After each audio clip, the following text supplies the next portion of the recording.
Hello, everyone. Welcome to this week's episode of the Incite Change Podcast. This week we have Quinn, Coach Q, Harwood. He is a professional certified coach, leadership coach, and author of GrowthTime, a coaching fable. We're going to hear a lot more about that today. But without further ado, Coach Q, welcome to this week's episode. Hey, Coach Mauro, real excited to be on here. And I got to say, I love your fitness enthusiastic background and what you do for people and the impact you make. Man, fitness is such a big part of my story and how it impacts people. So to be here with you and your peeps and your fam that you're ministering to and talking to, couldn't be more excited, Coach Mauro. I'm excited to have you aboard, and we had a quick chat here, and it's exciting what you're doing, and we have some similar experiences in the industry. But I want to tell everybody how did we even arrive here? You wrote a book called the coaching fable. Sorry, Growth Time, a coaching fable. Tell us how we got to being an author. Yeah, what a journey, Coach Mauro. Yeah, growth time. The clear path to unlock your best life and leadership was a journey. A lot of times our mission in life, we talk about mission movers here at Growth Time and people that are called to move a mission beyond their scope of just what they do at work. But for me, that started, very early and young. I was in my mid 20s and in that, I was playing professional sports and professional basketball and, running into some hard knocks. I wasn't this prize coveted high end athlete with crazy NIL money, even having LA money back then. But look, I was trying to make it, and my growth story really started during that period of my early 20s. And so in there, you go through this life. And for me, my story, which I think a lot of your audience may connect with, and I call the audience I'm trying to really heartfelt reach is the Zillennial. That's the combination term between those late Gen Zs and those young millennials. So in that, yeah, I can identify with self-doubt. My journey Mhm. was as far as getting through self-doubt. It was getting through an imposter syndrome. It was getting through just an unbelief, really, a core, unshakable confidence, a bold confidence that I just didn't possess. And so as my personal growth story unfolded, through my 20s and my 30s and then into my 40s, you learn a lot of lessons and you got a lot of growth. And I find that, getting through that was very impactful. But I will say that I didn't write Growth Time till COVID when a major transition happened in my Oh life. wow. So really what happened in my story of really to get to the book part of it was in COVID that I went through this major transition. I was a COVID casualty, as I call it. And in that, I work in the fitness industry, and I know there's some fitness holics on this Hmm. podcast. And I'd worked in it for almost 17, 18 years for a group called 24 Hour Fitness.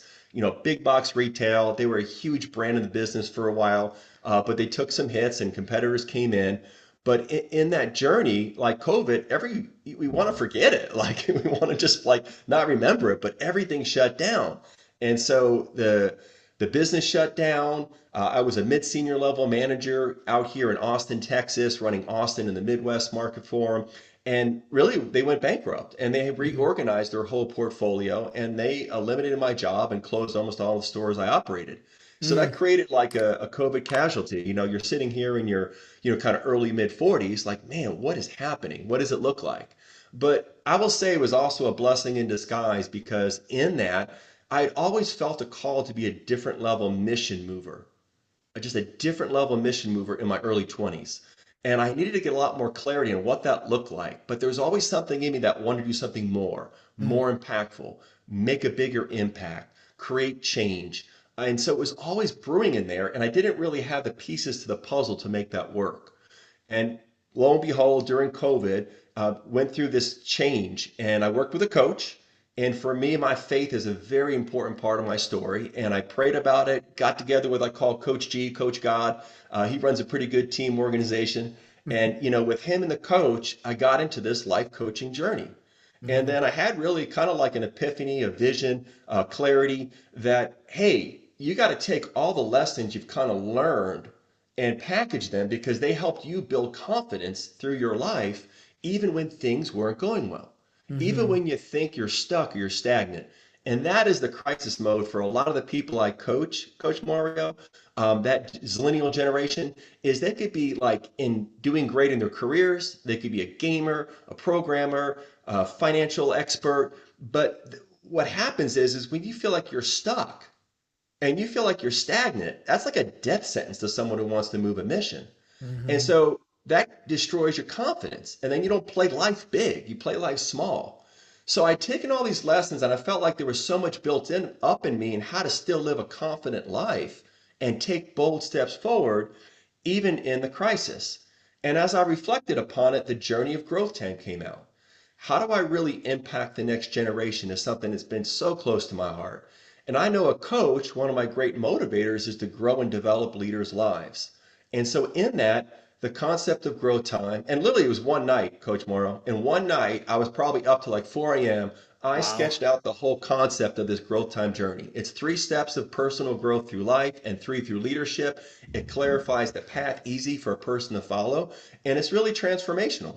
So I scope it all out in one night. I can't say I wrote the book in one night. I did get one of those internet courses that were like write a book in 90 days. Well, I freaking blew that one out the water. It took me 4 years. All right. So 90 months.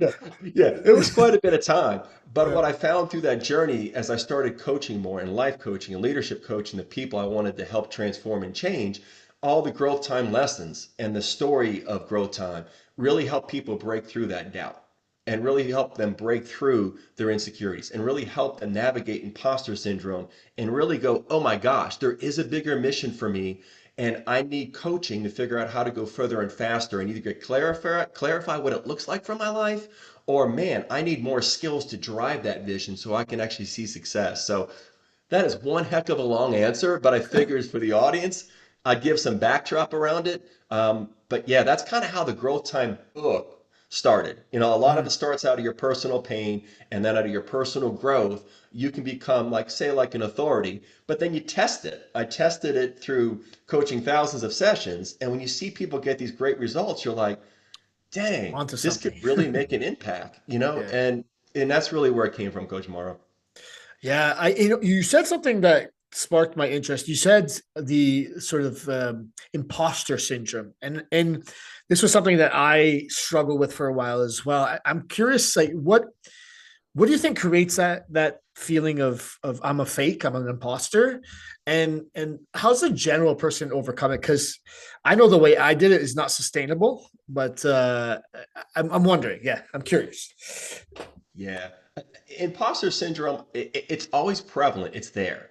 It's Mm, not going to be avoided. There's also places where we try something we haven't done before, or we feel like we're really skilled and equipped, but we step on a stage or in a moment. Maybe that's in a relationship. Maybe that's a conversation with your boss. Maybe that's really with our fitness journey, and we're feeling less than, we're feeling inadequate. And so there's those feelings that are real. And so you can coach through those feelings and thoughts and really just navigate through what the evidence really is to support that.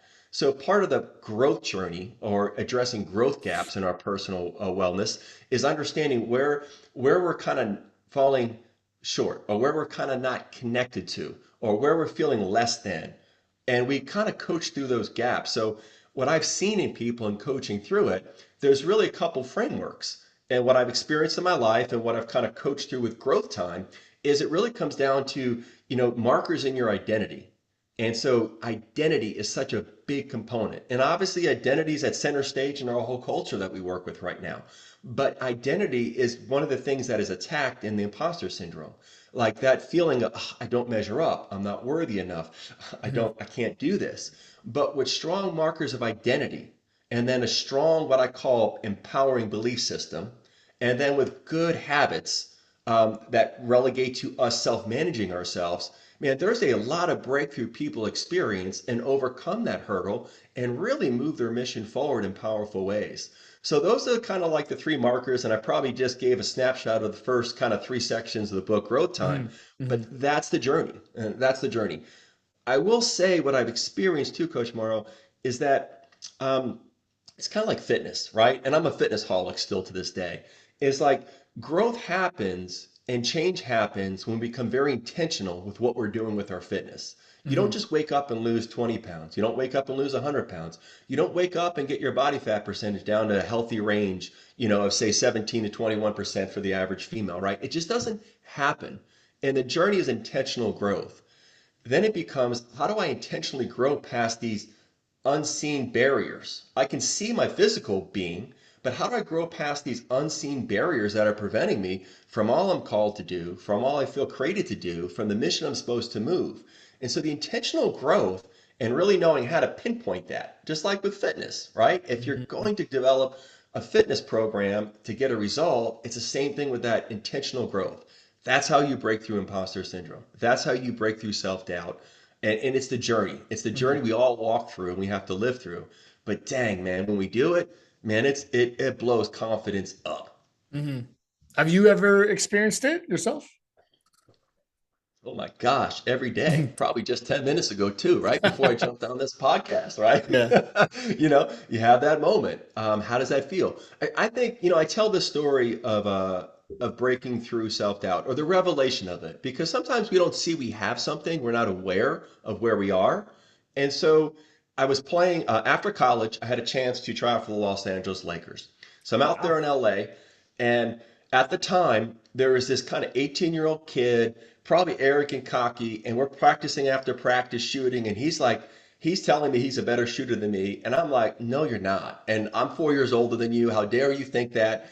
But I will say something. That 18-year-old had such a different level of confidence that it was awareness to me that I didn't possess that. And that Mhm. 18-year-old was Kobe Bryant. And so you're he was Black okay. Mamba, right? He was okay at shooting. Yeah. And in that, it's like I was a revelation that, man, I just didn't possess that a high level of confidence to live life like he was living life. And Mhm. so that obviously can make you feel less than, that can make you feel like you're not worthy, that can make you feel like, my gosh, why even try? But I'm a fighter. And so what I leaned into was some of the painful growth journey I learned through how to develop confidence through personal growth. And Mhm. that came down to understanding what I call the power of you. The power of you is kind of the first section of the book of GrowthTime. And it's really the book's about a struggling athlete who's trying to make it to his basketball dreams and goals. He's trying to find himself, but he's wrestling with these internal demons. And how does he navigate that? How do you build confidence? And confidence really comes from gaining clarity on you. And that clarity leads you to strong convictions. And when you have strong convictions about anything, when you reflect on your life, when you have strong convictions, your confidence just begins to elevate. So finding confidence in you is a challenge. If I Mhm. ask most people, like, hey, what is your core values? Or what is your motivation? What is your mission statement? Or what is your mission? You'll get a lot of uncertainty and a lot of lack of clarity. If I even took it another step further, and part of the book coaches through self improvement and a little bit of God improvement. If I said, hey, when you look at your story, how does God factor into your growth story? And what impact could that have on you elevating your confidence? People go, oh gosh, these are questions I haven't really entertained before. But when they think about it and they're challenging with those questions, they go, okay, if I can get clarity on these, what happens to my confidence? And if my confidence goes up, wow, what could I do with my life? What could I do with my story? What could I do with my relationships? What happens day to day? And that's the journey of it. So I went through it. I just took me too long to get through it.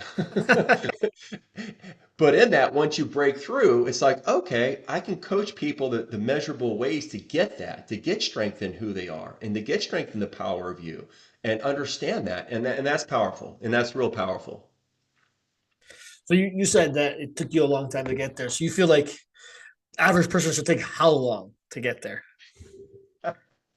Uh, you know, it's a growth journey, right? And Mhm. confidence is always like on a sliding scale. And Yes. confidence is one of those things that you could feel great yesterday, and then, man, today you're like, man, like what happened?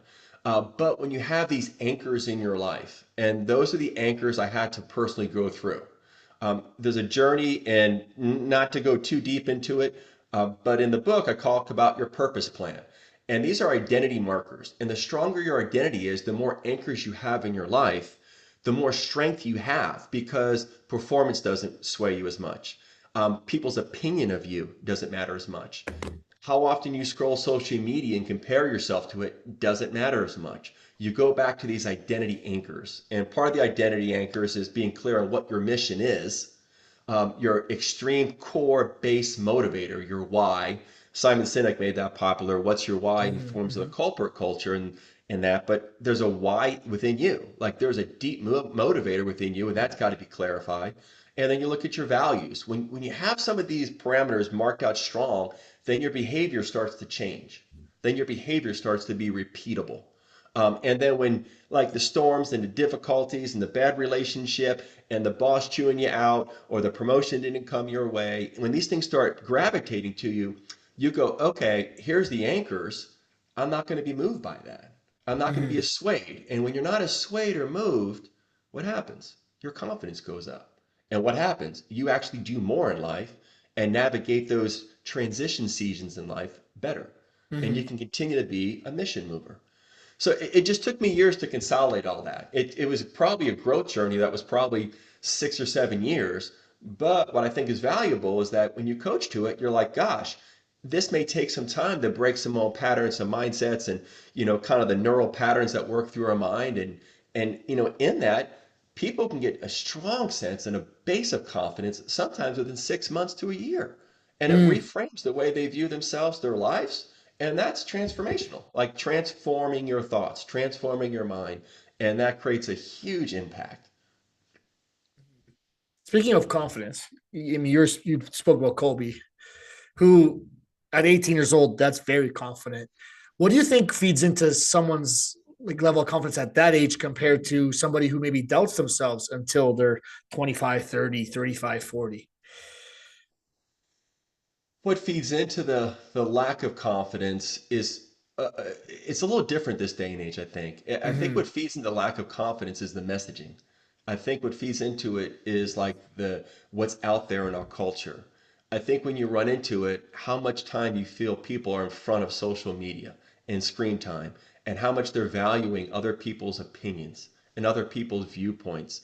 And hey, this many likes, this many shares, this many followers. Hey, even within the community they interact with, they're always at a space where they're wondering what people think, what people feel. And therefore, your confidence is built on an external component, not internal. So external is always subject to change. Mm. Internal is a stabilizer. And so the journey of coaching is help people develop that internal stabilizers, the internal strengths, because there's lots of information out there. There's a lot of noise. Even the world we live in, there's so much unrest, uncertainty. There's so much fear. There's so much hate. There's so much cancel culture. There's so much things that create such an unstable environment, and that can really shake people's confidence. And I see it. I coach through it. I deal with this stuff with this millennial generation every day, right? And you can see it. And then really helping people draw back to like internalizers is what stabilizes them. And that gives them power. That's the power of you. Uniquely created, uniquely purposed, and unique identity that helps you stabilize you so you can go be a mission mover in life. So Mm-hmm. that's what I see out there, Coach Mauro. Yeah, absolutely.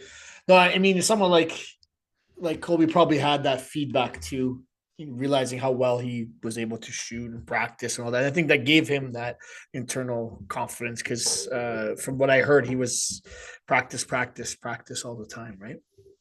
Yeah. I'm curious about your and your NBA career or your professional career. Like, how did it evolve? How did it unfold?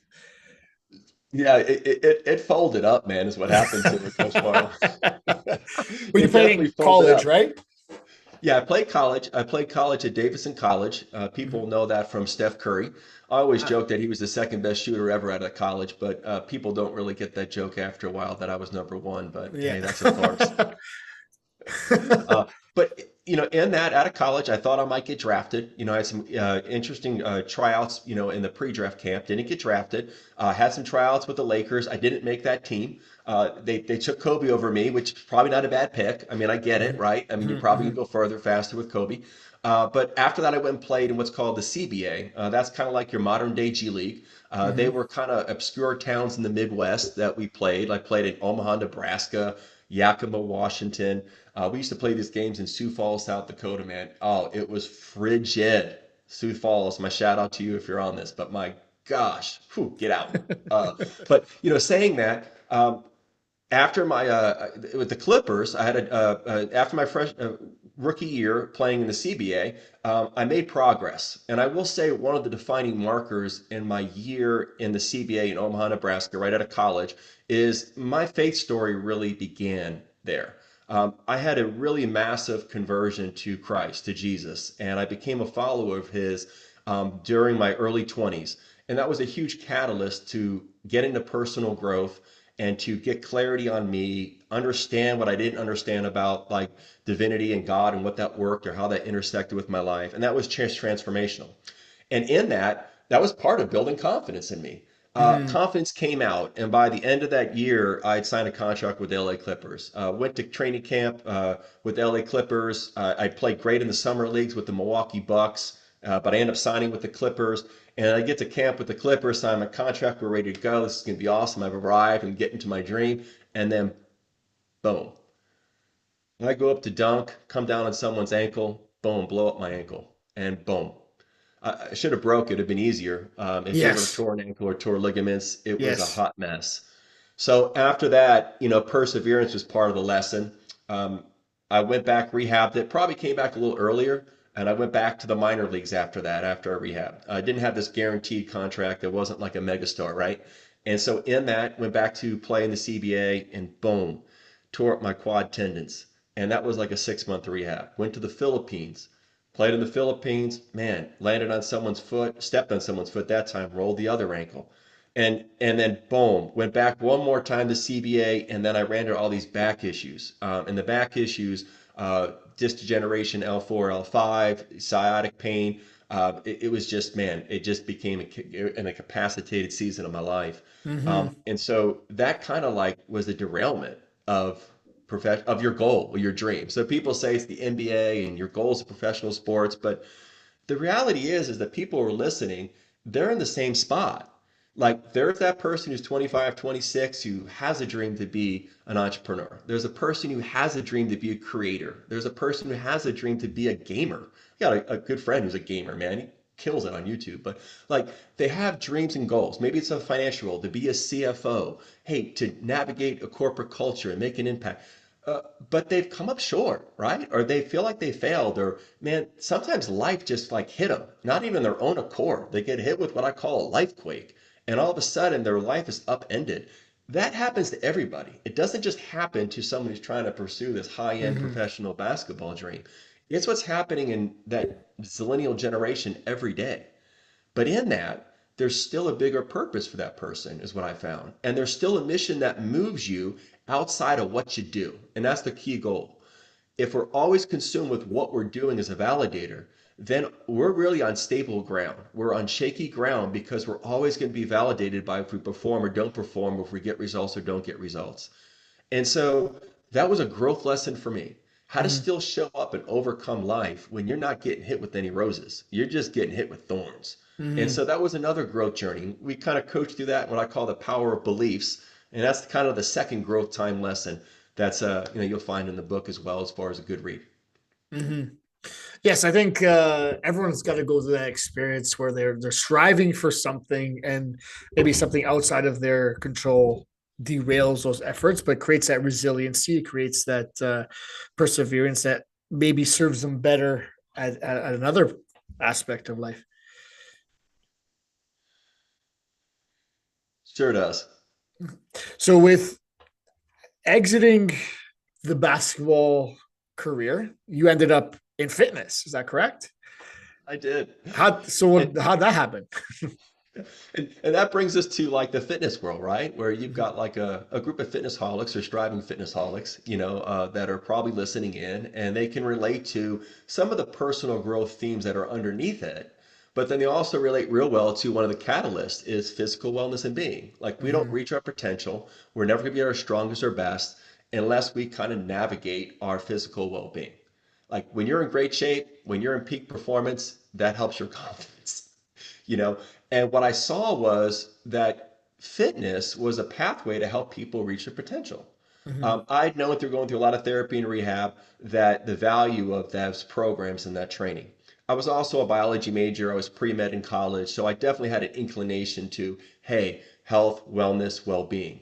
Hmm. and that collective. But what I found was that I kind of took the job randomly, to be fair with you, Coach Mauro. I was actually living in California at the time. I had my first kid.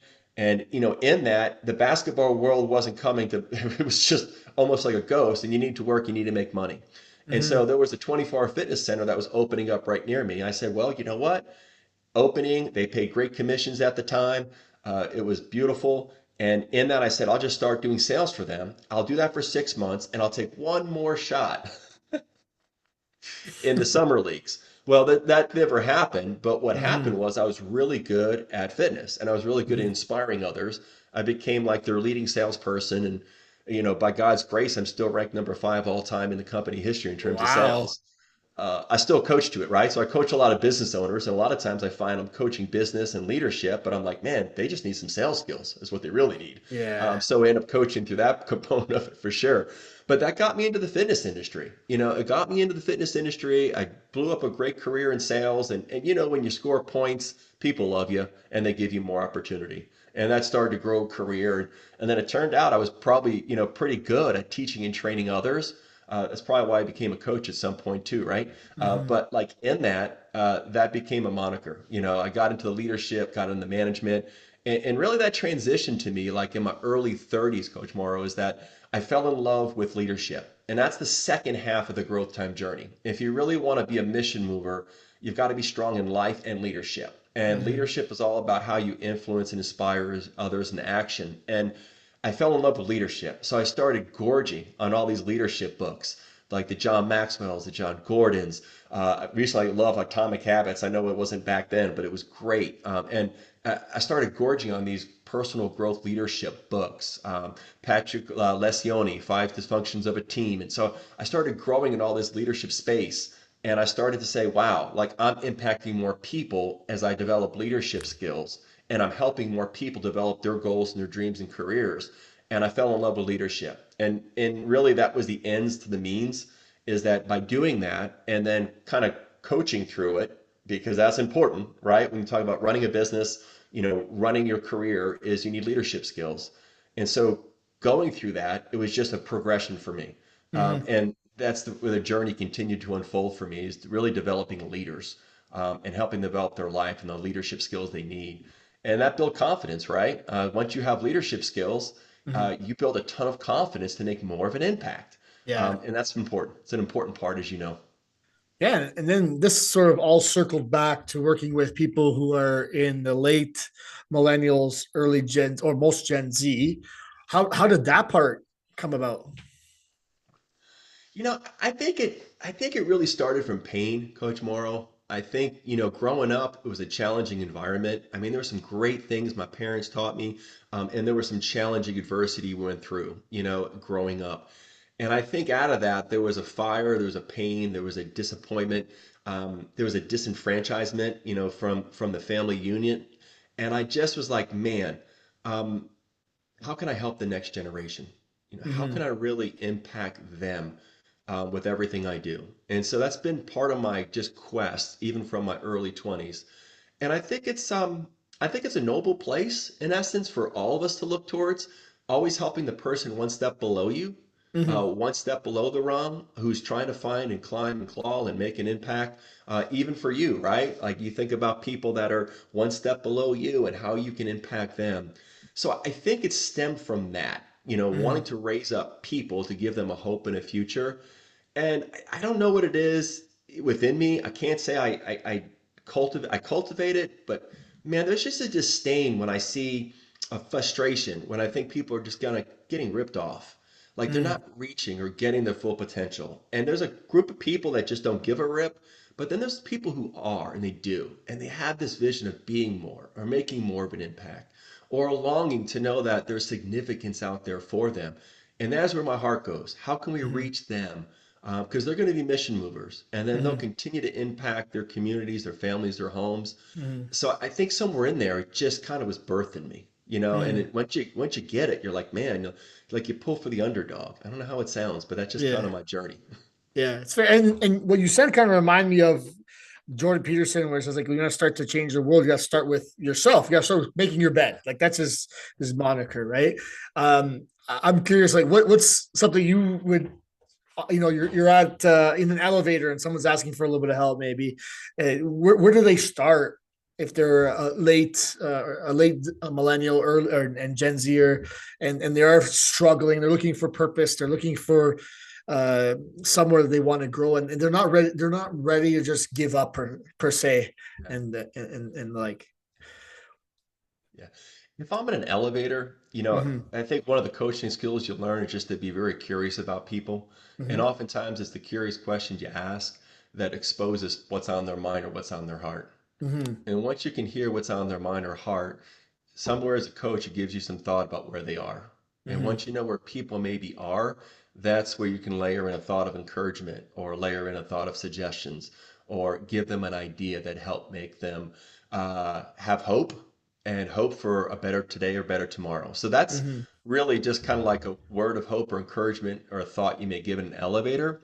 mm-hmm. But as a whole, if I'm outside the elevator and there's a few more minutes, all right? Yeah. Well, let's just say it goes up really high. Let's just say Okay. we're going up to like the New York State of mind, baby. We're gonna go Okay. up. We're gonna go deep to New York State of mind. Yeah. And in that, did I get turned off, Coach Morrow? You're good. Okay, cool. Okay, dropped an earbud there real quick. You might have to edit that part out, baby. But No problem. yeah, hey, if you're going up to the empire and you have more time with somebody, I think that the real root of getting past self-doubt, imposter syndrome, this maybe this unbelief that may be residing in you, I think the key is addressing your growth gaps. When you Mm, address the growth gaps that are within you, you start to perform at a higher level. Your confidence starts to soar. But it's not easy work. It's not as all clear and tangible. It's not like, oh, I see it right away. So if I work out with you and you know you have a client that needs to drop 20 pounds, man, within a month, they could see and feel a difference. mm-hmm, So, but they don't equate that to their growth gaps as a person. And mm, they're like, what are my growth gaps?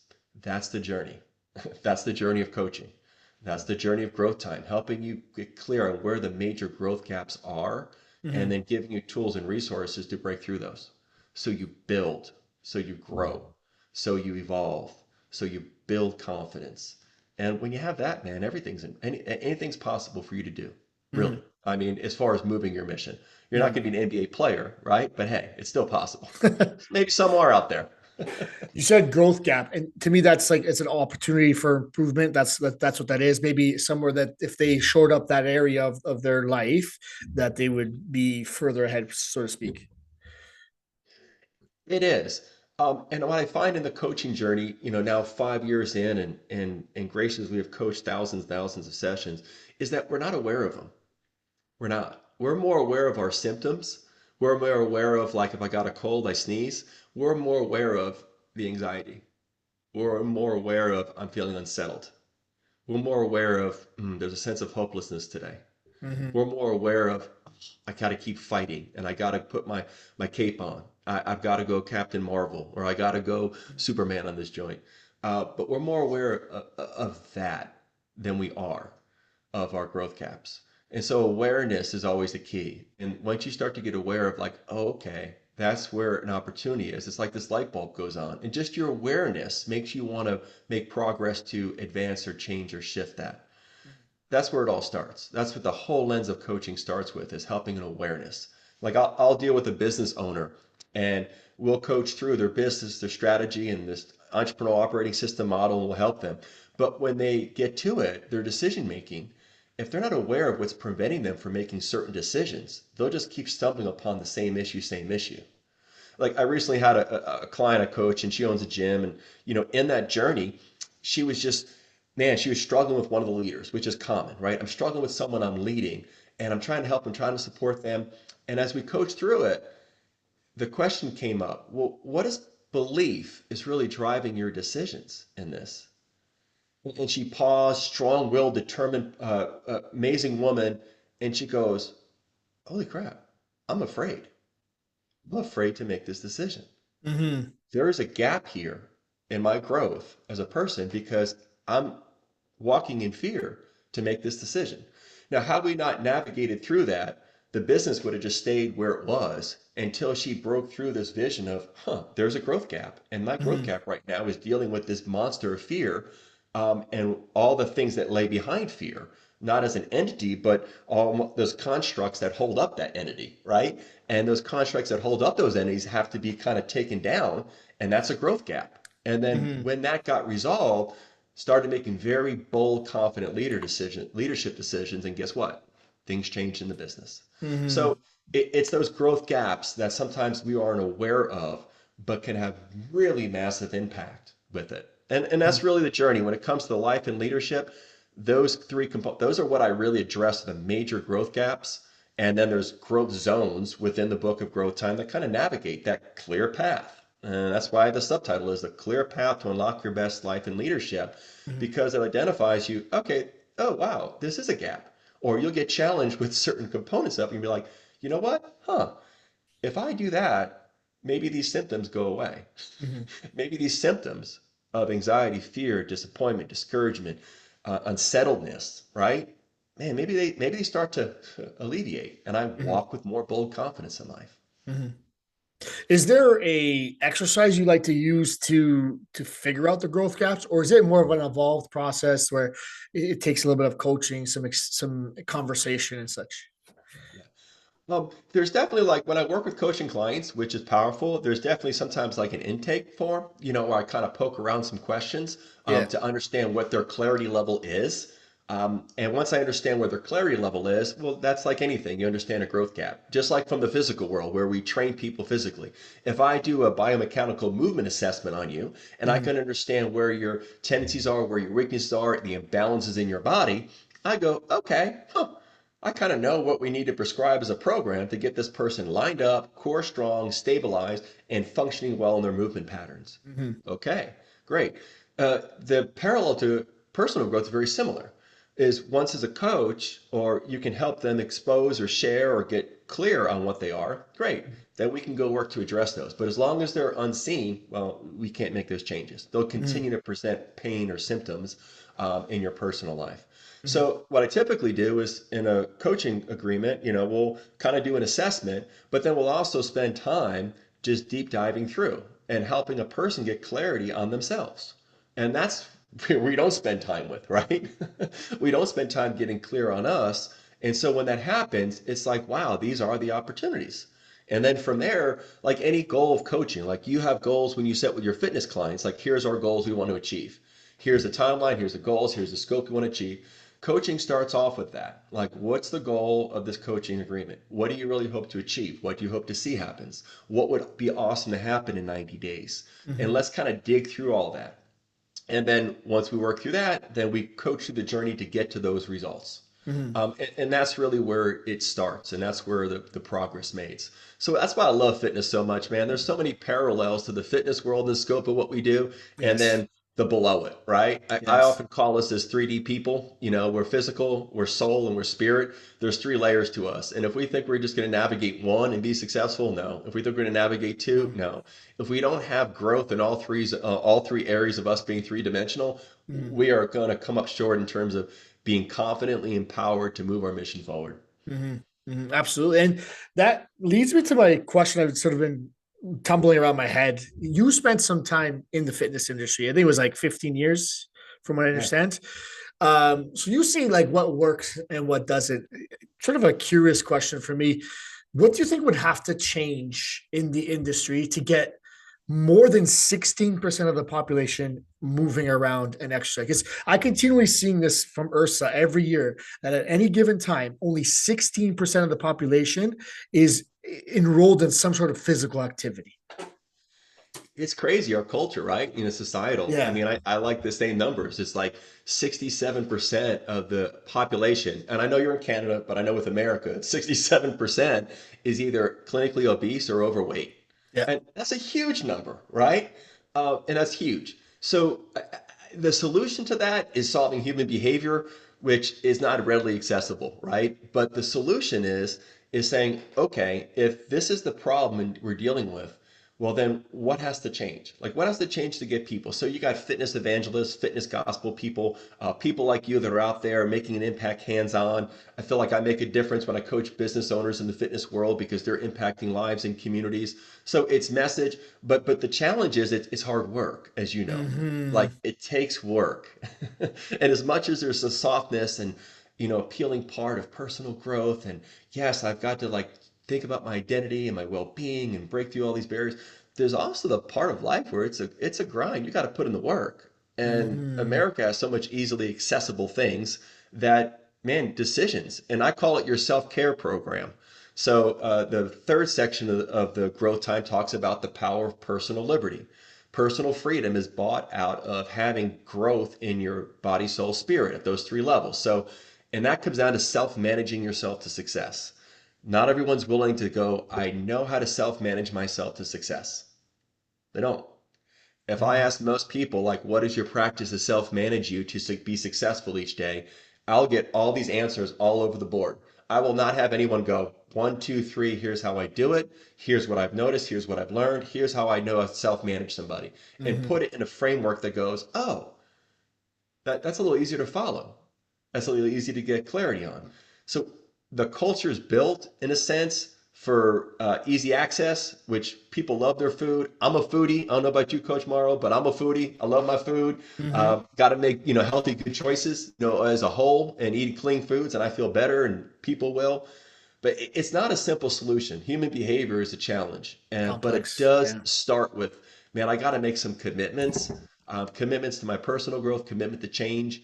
And I think when people have a bigger hope of being a mission mover, if I can get people moved as a coach to clarifying their mission and they're on a mission and what's their mission mover space in life, you know what? It's easier to make better decisions because I'm on a mission. And you notice that with fitness. I know, and at points in my life, I've probably been 15, 20 pounds overweight. Well, what had to change is, okay, either I'm working out harder, or I need to change the way I eat. And invariably, if you take steps to change the way you eat, all of a sudden you want to work out more. Or if you start exercising, you start to make healthier choices with your food. So the journey is progressive, but unless there's a commitment to start, like, nothing really changes. And Hmm. that's the hard part, getting people past that journey of starting. But if have a thought of I'm a mission mover, it's like, oh yeah, then I want to take care of myself. There's a bigger calling I'm called to. I should take care of myself because I've got this mission to move. And if I can't move this mission, then I can if I'm sitting here, not able to move on the couch, lethargic, overweight, struggling with my diet. I can't. So I got to make changes for growth because I'm called for a higher purpose. I'm called to be a mission mover. It tends to go, oh, I should probably do stuff to help that mission move and taking Hmm. care of yourself and self-love, as you know, right, Coach Mauro? The Yeah. self-love component is really what it's about. So it would sound like having purpose is probably one of the key pieces to getting people to believe that they should be putting in the effort towards whatever it is. And most people find it easier not to be working that intently.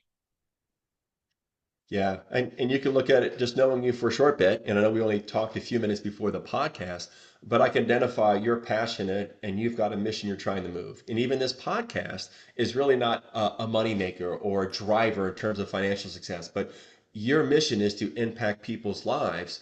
And this podcast and these relationships is a pathway to do it. Hmm. Pray to God for you that at some point it maybe gives you income because I feel like a Sure. labor is worth his wages for sure. Yeah. But you're a mission mover, so you will try to take things and put detail and work in to keep moving that forward because regardless of whether you get paid for it or not, you know it's on your heart and you know it's on your mind and your soul to move that mission forward. Hmm. That's a motivator, right? And that Hmm. transcends necessarily. So there's a space where when people have that, great. Then they're going to be more inclined to get more into the self-care because they realize they can't function as best if they don't have a self-care program or self-manage yourself to success. Hmm. And we're high maintenance people, Coach Mauro. We're high maintenance. Like Yeah. we are a high maintenance creature. The way Yeah. we're created, we are high maintenance people. There's a lot that goes into keep us all, and I know there's a lot that goes into keeping me like centered and focused, Absolutely. and moving in a positive direction. Hmm. Yeah. So I mean, yeah, that really brings up an interesting point. So it's just maybe some people don't feel like they can make an impact. Maybe they feel listless and hopeless in a sense, and that's underpinning their desire just to not feel anything, just maybe stay on the couch and watch Netflix or whatever it might be. And if we can somehow help them find that purpose, that drive, that motivation, that they can start to take care of themselves, like you're saying, that driving that self-care. Yeah. No doubt. I mean, hope's probably the greatest commodity that we have. And so having a hope for a future, having hope for a better day, having a hope for being significant, which is an innate core component of our being. We want to make sure our life's significant, that our lives matter. Um, Absolutely. And when you lose that, it's a struggle, right? It's a struggle to figure out where do I get hope from, and where do I draw from, and that's where you can go to some different levels of coaching, and some of the lessons of growth time definitely are a supporter to say, okay, here's where I'm gonna start to find it. Here's where Mm. I'm gonna take that step.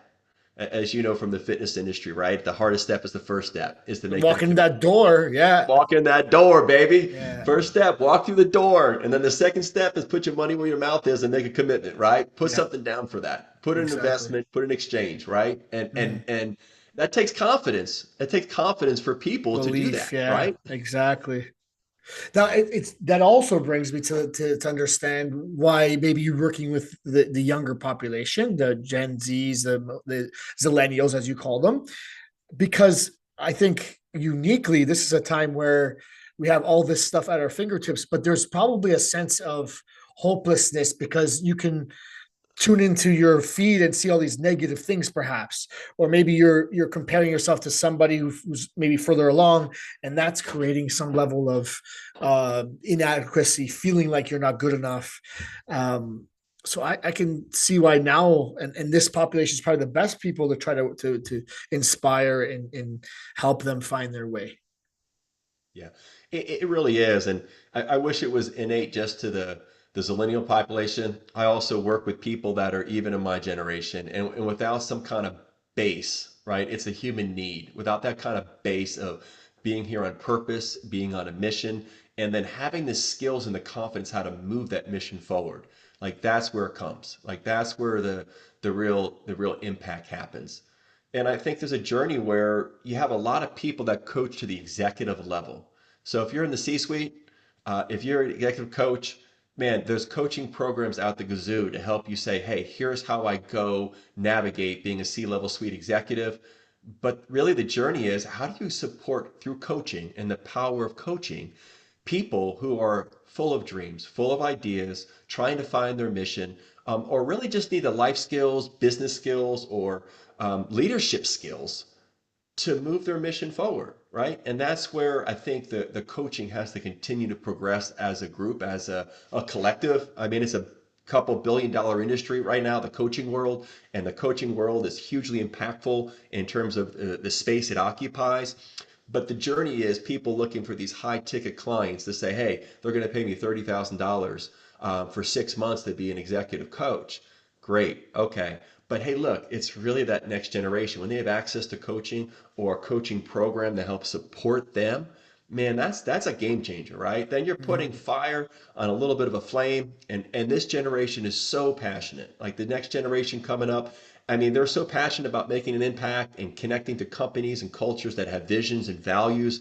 They don't just think the paycheck is all that it is. They're not just going to go work because do your dang job. Like that's like, man, peace out. I ain't doing that. They Mhm. need to be motivated by emotion, and emotion is the motivator, and the mission is the motivator.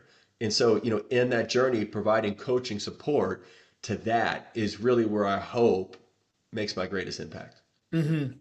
Yeah, I can absolutely see how even just working with these people, it's such a larger impact you're going to have. It's inspiring to see that mission that you have, and um, I want to make sure that we've spoke about everything that you wanted to bring up today, Coach Q, because I think it's important that we spread that word. Yeah, I appreciate you, Coach Mauro. I don't know that we touched on a lot, man. We've We covered a did, lot of ground, yeah. a lot of space, and I'm really hoping that some of the thought and some of the mindset that I'm sharing, connects with your audience Hmm. that loves fitness, that wants growth, that wants to make an impact, and wants to move past where they are to do something greater and bigger. and Mhm. then, gosh, you know what? Help them with some life and leadership skills to do that, right? So yeah, I think we covered a lot of ground. Awesome. And it's been a pleasure to get to know you, and you have this energy about you, which I think is going to be really helpful to connect with this generation and help make this wave of change that should occur from this. So I want to thank you for coming on. And I know that there's people listening here and they're interested. They maybe heard about growth time. They're like, hey, they're going to finish this episode and like, what's next? What do I do? I'm excited. I'm Yeah. motivated. Now what do I do? So Coach Q, point them in that direction. Yeah, I would say if you've listened this far, don't come this far just to come this far, right? Mm-hmm. Take that next step. Easy to go on Amazon and grab Growth Time, but the place I'd steer you to as well is get the book, get the training, but really go to Monday Movers Mindset. So every Monday, I sent out to a host of mission movers a free weekly coaching, MondayMoversMindset.com. Mm-hmm. Go ahead and get connected to becoming a mission mover. And every Monday, because Monday is when we start to move our mission, we got to get focused after Sunday and the weekend. Mm-hmm. And Monday is mission moving day. So MondayMoversMindset.com, get connected to the free coaching, right? Get connected every week. There's a whole backdrop, and we'll save it for a different podcast about Monday Movers Mindset and how that transformed my journey into coaching and how that's helping a lot of people navigate their own growth story. So get connected to that. It's Mm-hmm. free. Go ahead and register. It's a free newsletter that gets sent out by email every week. Get connected to that. That would be the major place to go and start with. Other Mm-hmm. than that, grab the book. Yes, grab the book and we'll have the link in the show notes. I want to thank you for coming on and sharing your story, Coach Q. And I think there's a unique spin here because you're working with people who are the future, the people who are going to be impacting the world the most over the next 10 to 15 years. So I appreciate that you're spending time with them personally, because I see that a lot of people work, like as you were saying, with the C level, or probably, the Gen Xers, the boomers, and you're spending more time with the people who are going to be the future. So you're going to have a positive impact on that. So thank you for your work. Man, I really appreciate you having me on, Coach Mauro. I love that you're a mission mover too.